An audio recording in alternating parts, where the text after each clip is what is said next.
responsable. Voilà comment mes comptes ont été communiqués. Et je suis resté un jour pour... le premier pays où le client entreprend l'aventure internationale, c'était le Togo. Et c'est venu de l'université de Trento. Donc c'est de Trento que l'on m'a supplié d'aller au Togo parce que là-bas, il y avait une mafia terrible parce que, vous savez, quand l'Italien se trouve là-bas, il est seul. Et puis il faisait, c'était bizarre, franchement. Si tu n'étais pas fils de douanier, fils de ministre, fils de tout, tu ne pouvais pas étudier à l'Italie, tu ne pouvais pas venir ici à l'époque. Donc quand le président arrive avec son système, je vois comment c'était fort. Pour casser cette mafia, il fallait tout simplement signer une convention avec l'université. Je suis venu ici, j'ai fait la convention et j'ai eu l'agrément pour organiser l'examen international. Voilà comment là-bas, pendant donc, une fois que tu passais ton B2, tu déposes ta caution et puis tu venais. C'est là où le fils du pauvre Togolais a aussi eu l'opportunité de fréquenter les universités italiennes. Et après l'aventure du Togo, on nous a invités au Ghana. Malheureusement, l'expérience dans les pays anglo-saxons, ça ne sonne pas parce que eux, en fait, ils n'ont pas besoin de la langue italienne. Avec l'anglais, ils peuvent venir ici étudier. Et puis, ça a été vraiment un flop, sans vous mentir. Pour parler aussi dans l'entrepreneuriat, je crois que j'ai laissé plus de 9 millions de francs CFA là-bas.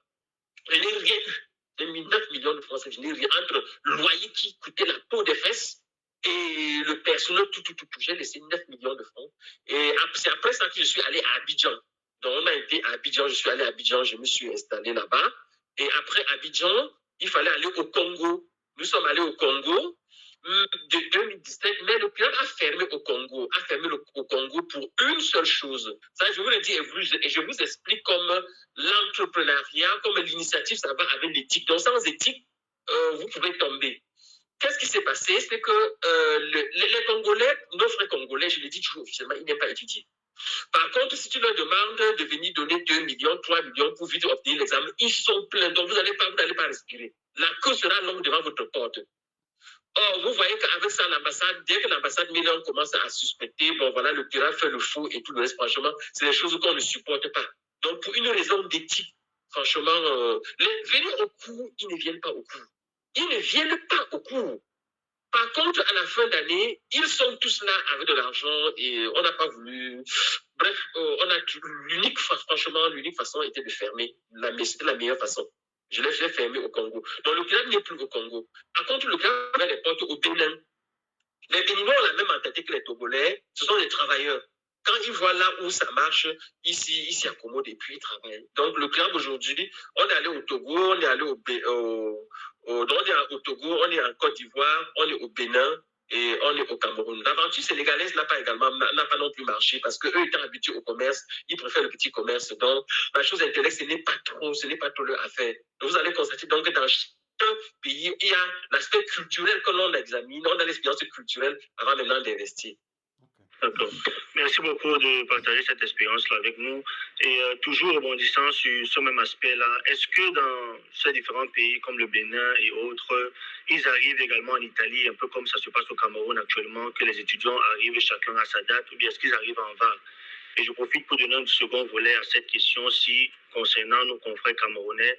Est-ce qu'il n'y aurait pas possibilité que ces étudiants puissent revenir en vague comme avant les années 2018 où les étudiants voyageaient en vague et c'était beaucoup plus facile pour les associations d'étudiants locales de peut-être faire des journées pour les accueillir, des journées portes ouvertes, parce qu'aujourd'hui, les étudiants arrivent de façon un peu dispersée et parfois les associations ne savent pas qui est étudiant, quand il est arrivé, et les grands frères les tiennent à la maison, parfois ils se perdent les informations, quoi. Docteur Assadio, s'il te plaît, Non, ça peut plus se faire comme avant, parce que... Assadio, s'il te plaît. Vous voyez? S'il te plaît, oui. Sans vouloir te couper, essayons d'aller un peu plus rapidement parce qu'il y a des étudiants qui lèvent déjà la main pour poser des questions et pour leur donner la parole aussi. Oh. Ok, d'accord. Oui, voilà. Non, ça ne peut plus aller comme ça, mais parce que avec le Covid, donc tout est arrivé avec le Covid. Avec le Covid, tout a changé. Tout a changé. Et aussi, on a scindé les rôles. Donc, c'est 3 ministères. Il y a le ministère de l'Intérieur, il y a le ministère des Relations, il y a le ministère de l'Intérieur qui s'occupe du permis de séjour. Il y a le ministère des Relations extérieures qui s'occupe du visa à travers les ambassades. Et il y a le ministère de l'Université qui s'occupe des inscriptions des étudiants à travers les universités. Et chaque entité institutionnelle est autonome. Chaque entité institutionnelle est autonome. Et là, dans la nouvelle prescription, on a dit l'étudiant peut présenter le visa jusqu'au 30 novembre.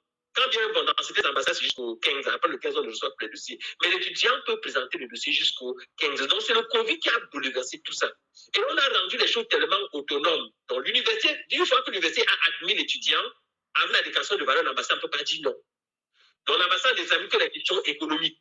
Mais l'ambassade peut refuser le visa si jamais on constate que l'étudiant a un mauvais dossier, où il y a le faux, ou bien il y a une insuffisance financière, ou que le candidat est criminel. Donc, il est sujet au risque migration, qu'on appelle en langage diplomatique, en langage de migration, le risque migratoire. Donc, chaque ministère est reparti. Pour revenir à votre question, il ne peut plus venir en vague parce que on a tellement allongé le temps de dépôt de visa que les étudiants disent, avant Raphaël disait non, alors avant le 30 juin, vous devez avoir déposé tous les dossiers et elle nous martelait. Et avant le 15 août, les visas étaient déjà délivrés tout, et puis elle faisait autre chose. Mais il faut aussi reconnaître l'inconvénient qu'elle faisait tout ce qu'elle voulait, elle décidait du score de l'étudiant. Donc pour Raphaël, tu veux venir, tu fallait dire que non, tu ne pars pas, et puis tu ne pars pas. Voilà, et que tu es âgé, tu ne peux plus. Alors, les universités, on a relevé ce pouvoir-là des ambassades. Les ambassades n'ont plus le pouvoir de juger l'admission de l'étudiant dès lors que l'université a déjà confirmé son inscription avec la déclaration de valeur. Et on a prolongé maintenant la date dans le délai de dépôt des visas. C'est pour ça qu'ils arrivent. Tout dépend maintenant de la prise de conscience de celui qui doit arriver ici. Donc, pour dire que pour venir ici, il faut être préparé. Vous n'êtes pas préparé, vous aurez un visa, mais un visa qui, à la longue, soit va vous nuire, soit ne va vous servir à rien.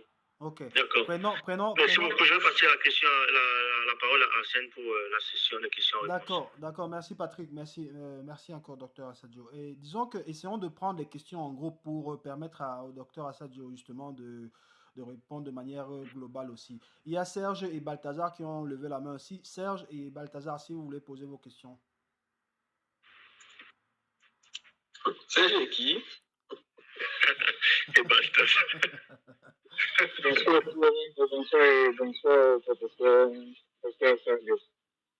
Bonsoir. Avancez un peu le micro, pardon, pour que je comprenne. Ma question est la suivante. Je suis un nouveau étudiant en peine arrivé en Italie il y a de cela 4 mois. Donc moi, j'aurais aimé surtout faire ingénierie de gestion. Et quand je suis arrivé en Italie, je me suis pensé à l'université de Pise. Mais j'ai pris pour la famille aller dans la ville de Sienne. J'aurais bien voulu poursuivre à l'université de Sienne. Et quand je suis arrivé, parce que j'ai voyagé au mois de novembre, je suis allé à l'université de Sienne pour pouvoir voir si je peux faire un transfèrement, pour pouvoir m'inscrire à l'université parce que j'avais seulement fait la préinscription.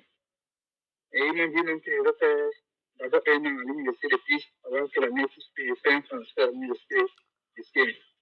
Donc, quand je suis arrivé à l'université de Pise, j'ai voulu faire un cours sur Wolof parce que déjà je suis arrivé au mois de novembre et puis que le premier semestre était déjà un peu passé. Donc, je suis fait et je ne savais plus quoi faire.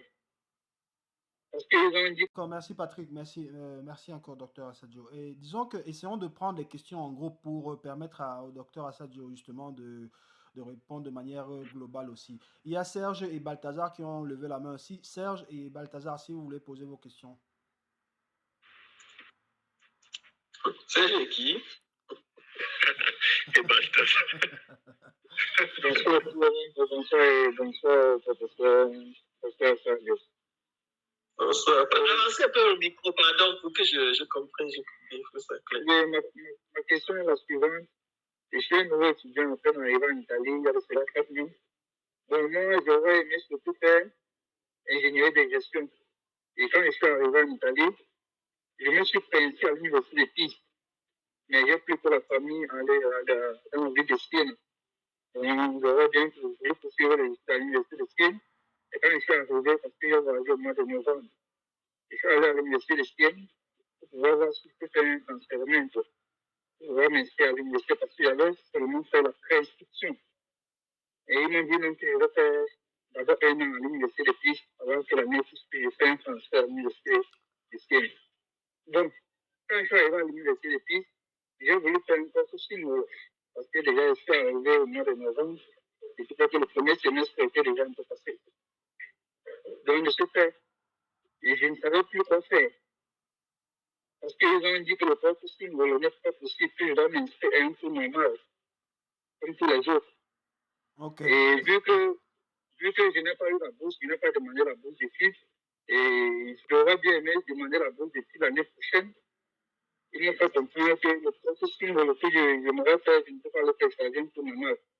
J'étais obligé de choisir économie pour donner néanmoins la matière pour renouveler mon permis de séjour l'année prochaine et de refaire un cancer à l'université de Sienne, maintenant pour m'inscrire à mon cours normal. Donc, ma préoccupation était au niveau des profs symboles qui nous permettaient à nous, étudiants, de pouvoir choisir des cours ou des matières qui vont nous aider les années antérieures, de ne plus pouvoir les recomposer, de ne pouvoir nous donner un pas en avant, en fait. Donc, c'était un peu là ma préoccupation. Si, ensemble, si le docteur peut essayer de faire quelque chose en ce qui concerne ce sujet-là. Merci. Le discours du Corso Singolo, c'est justement là où l'autonomie universitaire se manifeste. Et l'État n'a pas intervenu là-dessus. Le Corso Singolo, l'université peut décider de te l'accorder ou de te le refuser. C'est un truc général. Il faut déjà comprendre comme ça. De deux, je comprends que ton voyage n'a pas été. Il ne faut pas se trouver dans les conditions de faire le Corso Singolo. Le Corso Singolo, c'est quoi? C'est la résultante d'une préparation tardive et d'une arrivée tardive en Italie.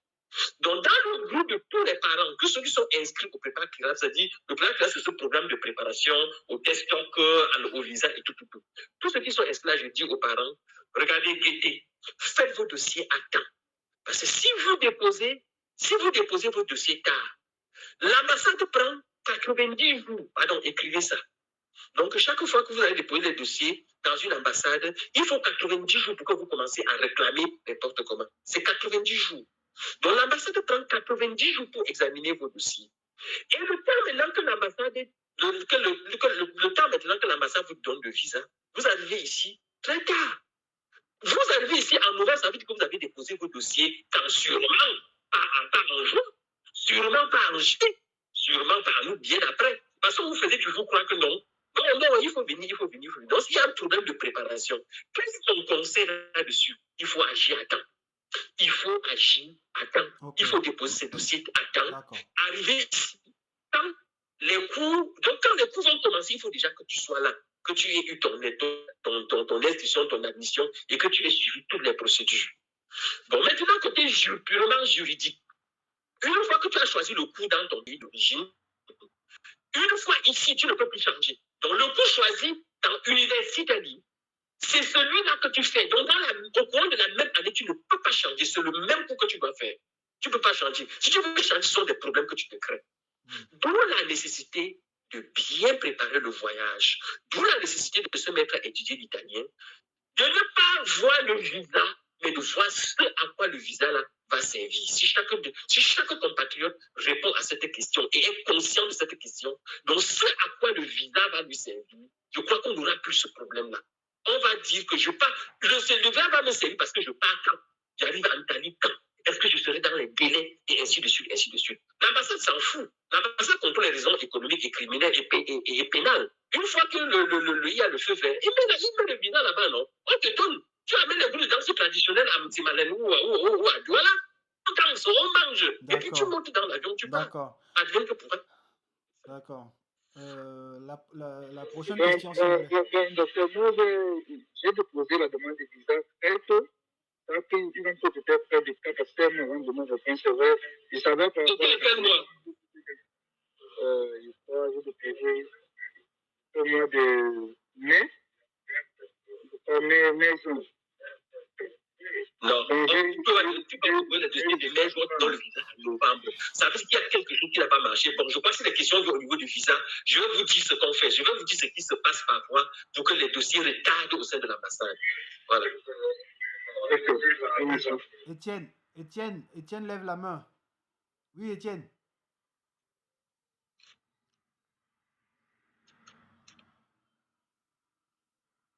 Vas-y, Étienne.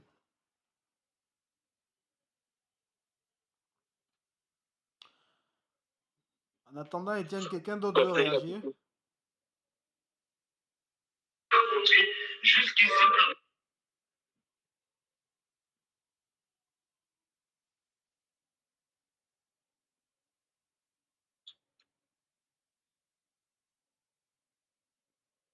On écoute Étienne.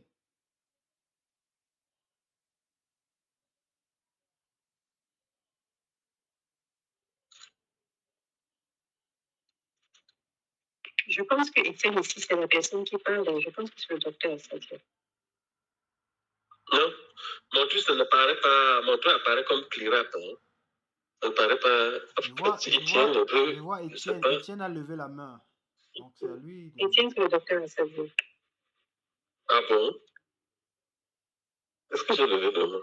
Hein? Oui, il y a Étienne Modeste Assadio à la main levée. Non, c'est le docteur. C'est le docteur Assadio. C'est le docteur. Étienne, c'est le docteur. Ah, d'accord. Désactiver alors ma main. Tu dois la désactiver toi-même, docteur. Je l'avais mis dès mon arrivée, là, c'était pour signaler, bon voilà, je suis là. Et après, je sais plus où on a Ok, si quelqu'un d'autre a une question à poser, c'est le moment. Oui, ma question est la suivante. Je suis patient. J'aimerais savoir si c'est possible de faire une demande de permis de séjour dans une ville et fréquenter dans une autre ville. Comme par exemple, moi, je suis à Pise, mais je réside à Sine. Merci. Oui, alors, c'est possible dans la mesure où tu arrives dans le premier, alors, l'arrivée, donc où tu es, where you settle, donc là où tu es installé. Donc, tu fais le permis de séjour dans cette ville-là. Et au moment où tu es en train de débrouiller, la question la même te demande qu'on envoie où, que tu vas vivre où. C'est à toi de dire. Donc, quand tu dis je vais fréquenter dans telle ville, quand tu dis je vais fréquenter dans telle ville, depuis la poste, donc on envoie dans cette posture-là. Je ne sais pas si vous comprenez. Donc c'est à toi de voir. Tu peux bien dire, ok, je vais être ici. Et tu demandes qu'on fasse ta résidence parce que c'est là où tu as la maison, c'est là où tu as l'hospitalité, c'est là où tu as l'hébergement et tout. Là-bas, on fait ton permis de séjour. Mais c'est à toi de répondre à cette question-là au moment où tu es en train de demander, au moment où, à la poste, on a besoin de fermer l'enveloppe. Parce qu'on écrit l'enveloppe, on dit, à la postura dit. Voilà, c'est toi qui indique cette ville-là. C'est toi qui dis là où on va envoyer. Ok, merci, docteur, merci. Ok. Il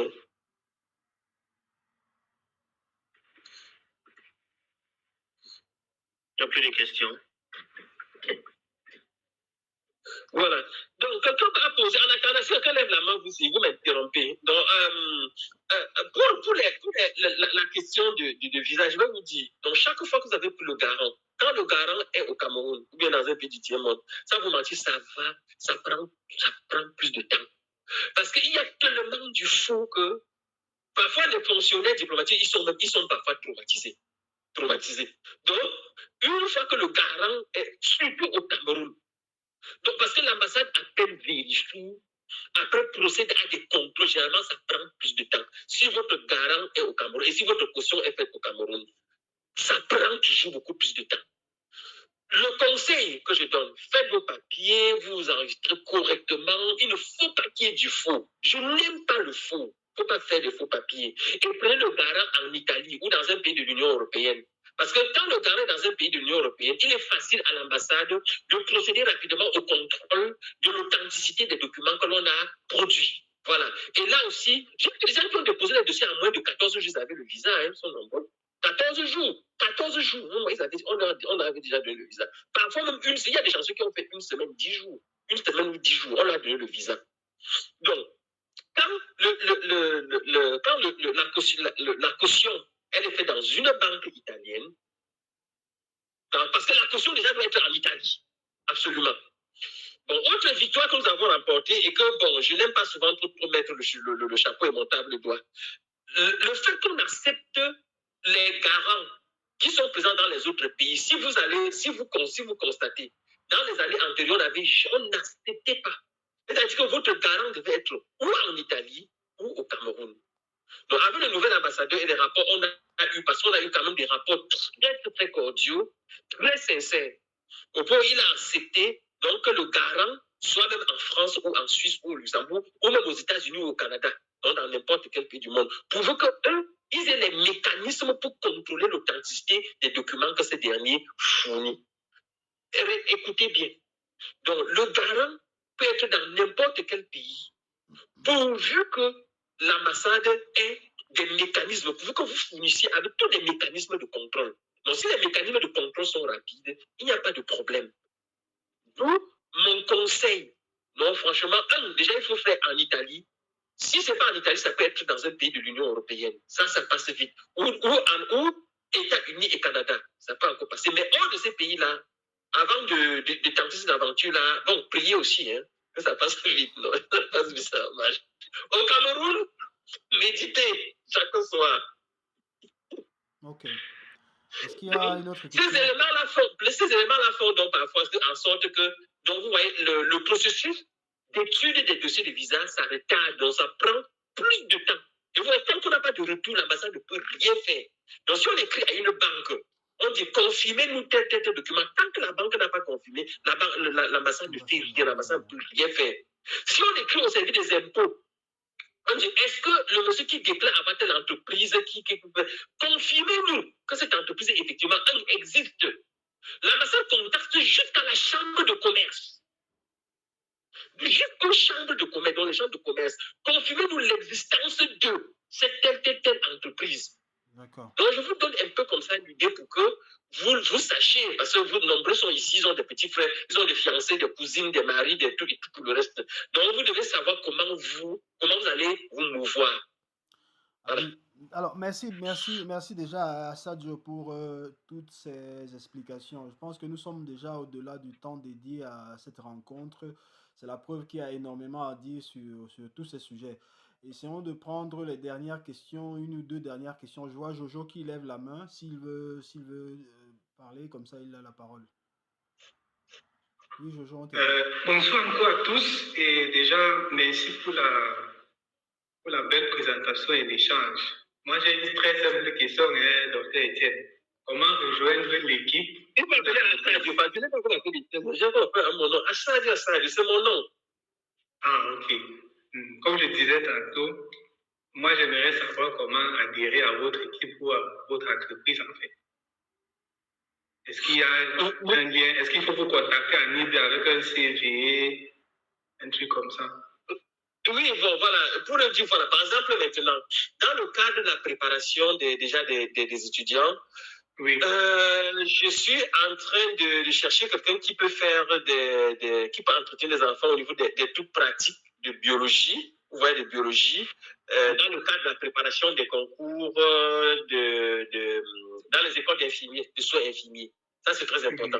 Et même aussi dans le cas de la préparation d'accès à la faculté de médecine. C'est-à-dire que l'enfant qui va arriver ici, il doit faire les 3-4 mois avant de composer maintenant l'examen national avant de composer l'examen de médecine, avant que la liste sorte là, avant il est préparé comment. N'oubliez pas que ces enfants-là, ils sont parfois coupés de l'école pendant 2 ans. Il y en a qui apprennent la langue, il y en a qui tentent d'abord, je ne sais pas, une autre aventure, des concours. Donc, du coup, les notions, ils perdent. Le temps de revenir, apprendre l'italien et maintenant de s'enraciner, de se connecter avec ces racines de profil. Donc, ces racines de profil, ça crée, ça fait problème. Donc, quelqu'un qui communique et qui peut faire des travaux pratiques, qui peut m'offrir, je ne sais pas, 30 heures, pour la pratique de la biologie, je crois elle est le ou la bienvenue. Ok, mais est-ce que vous faites face à certaines légères difficultés en ce qui concerne la gestion des étudiants qui sont issus du sous-système anglo-saxon éducatif au Cameroun en général? En ce qui concerne l'orientation scolaire et aussi la formation et les procédures. Non, dans la mesure où vous voyez, tout se joue au niveau de la déclaration de valeur. Et bon, l'ambassade nous avait déjà dit, voici quelqu'un qui a tel niveau. On sait déjà, si tu veux faire économie, voilà le profil. Si tu veux faire médecine, voilà le profil. Voilà, ainsi de suite. Pour vous dire déjà en substance, quand quelqu'un n'a pas fait physique, c'est un problème pour les filières scientifiques. Je vous l'ai dit déjà. Donc, dès qu'il n'y a pas physique ou bien physique, c'est un problème. Donc, pour le reste, ça se résout.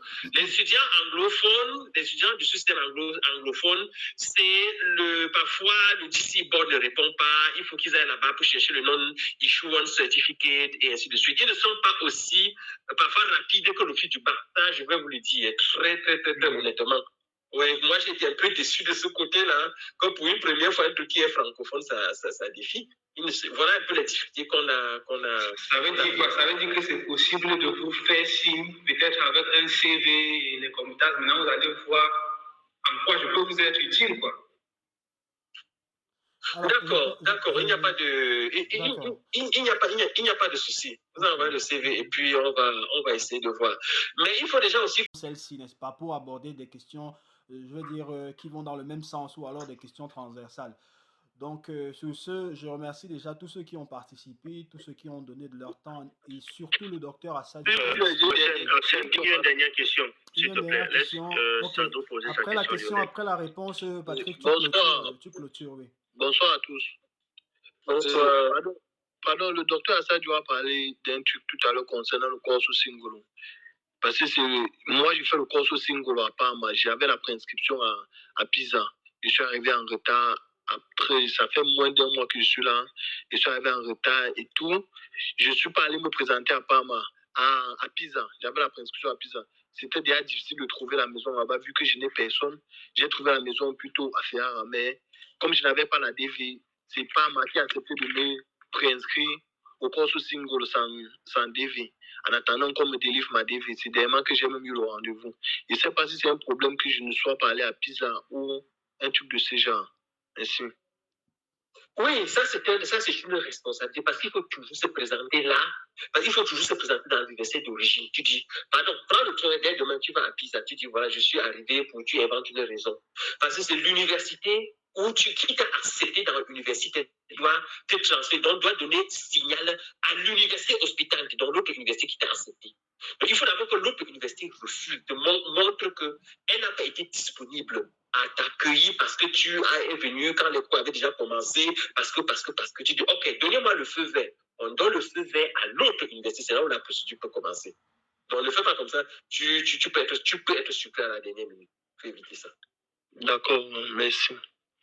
Vous pouvez retrouver cette interview, n'est-ce pas, dans les différentes pages de nos médias, notamment Passa Info TV qui opère à Parma et Mba TV de Padova. Donc, Patrick, s'il te plaît, si tu peux clôturer, comme ça, on salue aussi le docteur Assadio qui a énormément, qui est toujours disponible pour la communauté camerounaise et désormais africaine aussi, n'est-ce pas? Donc, on aura l'occasion d'organiser de nombreuses autres rencontres pour aborder des questions justement pour aider davantage nos jeunes étudiants. Merci encore, merci docteur Assadio. Patrick, s'il te plaît. D'accord. Merci à tout le monde qui est là présent. C'est un honneur pour moi de pouvoir clôturer, comme vous avez entendu, sur Mba Media, sur Pass Info TV, également sur les différents médias du docteur Assadio. Vous pouvez le contacter et autres. Mais je vais laisser la parole à l'invité qui va donner le mot de fin. Et juste une petite question, une petite précision, parce qu'en début, le docteur Assadio a mentionné le fait qu'on a aussi besoin de compétences techniques, pas juste des compétences universitaires pour pouvoir développer le Cameroun.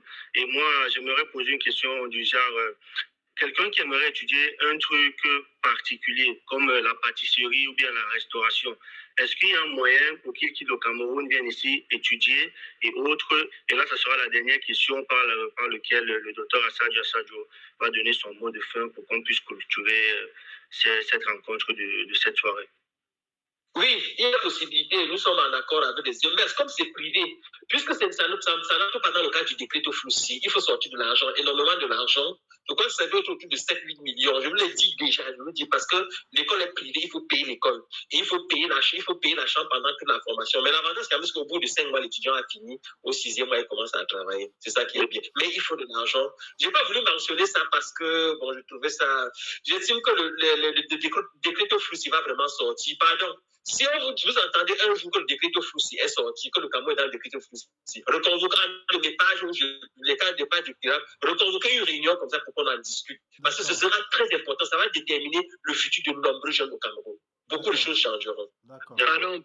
Merci beaucoup. En revenant même à ça, si quelqu'un veut faire peut-être une formation, un truc de ce genre, il y a les grands frères qui m'ont parlé des UTS.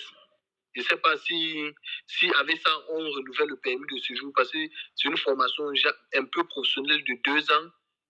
Et après, il y a d'autres matières que tu peux retourner à l'université. Ça reconnaît un truc de ce genre. Les ITS, j'ai essayé de regarder. Non, attention.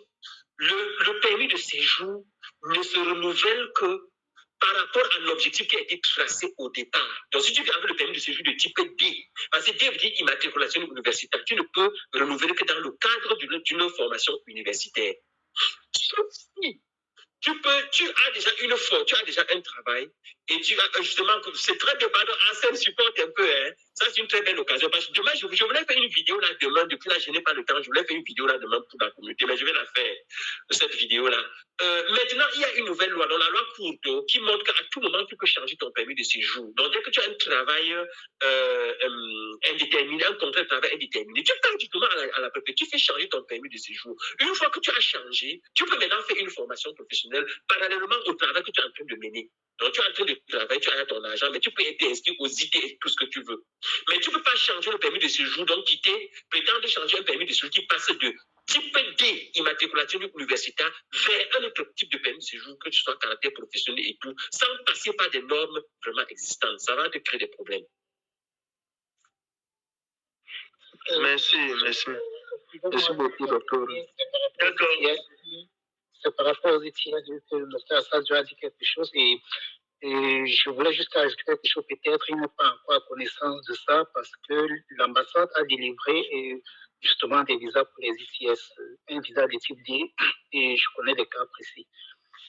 Donc, même pour notre école, l'ambassade décide les visas de type D, il écrit là-bas toujours type idiot. Mais quand tu demandes au même ambassadeur, est-ce que ce visa-ci, ça peut donner accès à l'université? Zéro. Voilà, il dit non. D'accord, merci. D'accord, merci beaucoup à tout le monde présent ce soir. Merci également beaucoup au docteur qui a donné de son temps. On aura l'occasion d'organiser une autre rencontre, peut-être en ligne, pourquoi pas en présentiel également, toujours pour échanger, pour édifier les jeunes compatriotes qui arrivent depuis le Cameroun. Vous pouvez retrouver les intégralités de ces différents échanges sur nos différents réseaux, comme il a dit Arsène, passe à Info TV ou bien sur Mba Media sur YouTube. On va mettre les extraits pour que vous puissiez revoir les conseils du docteur qu'il a donné aujourd'hui. Mais d'ici là, si vous voulez le contacter, il est là présent, ou bien vous partez sur ces différentes pages. Sur YouTube, il est présent, sur Facebook, il est présent, et même sur TikTok déjà. Vous avancez avec la technologie, c'est bien ça. Pour le contacter, c'est comment, on fait comment? Comme je viens de dire, sur ces différents réseaux, vous pouvez le contacter. Clearup Educational, vous allez le trouver là-bas. Donc, d'ici là, s'il y a d'autres préoccupations, vous pouvez écrire également en eBay à Arsène qui a organisé cette séance, ou bien vous pouvez m'écrire en eBay. Et on va vous tenir informé lorsqu'on va tenir le prochain meeting. Merci beaucoup à tous et bonne soirée. Merci beaucoup. Bye.